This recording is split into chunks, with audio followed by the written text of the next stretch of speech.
Depuis sa création en 2018, une des missions du Labo Nessi est de favoriser l'interconnaissance entre acteurs professionnels et membres de l'enseignement supérieur et de la recherche. Les collaborations possibles sont nombreuses. Création de partenariats entre une structure et un groupe d'étudiants sous forme de projets tutorés, promotion des offres de stage ou encore rencontre avec un laboratoire de recherche ou un enseignant-chercheur.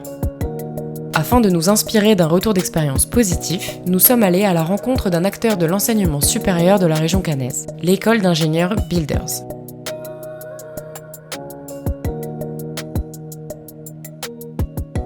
Mathieu Dufeu et Nassim Sebaïbi nous ont ouvert les portes de l'école et du Builders Lab, le laboratoire de recherche appliquée de l'école, afin de nous présenter les travaux de recherche réalisés.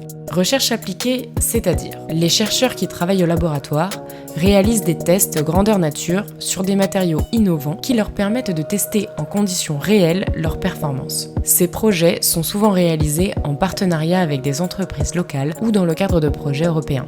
Cette visite a été enrichie par la rencontre de 2 doctorants qui réalisent une thèse CIFRE. CIFRE, c'est-à-dire CIFRE pour Convention industrielle de formation par la recherche. Ce dispositif, mis en place par le ministère de l'Enseignement supérieur, de la Recherche et de l'Innovation, a été confié à l'ANRT, Association nationale de la recherche technologique. L'objectif est de faire réaliser par un doctorant un travail de recherche en partenariat avec une entreprise.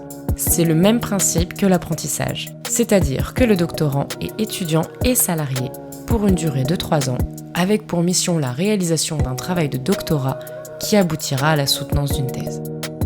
Le doctorant a donc des impératifs universitaires et industriels. Comment ça marche ?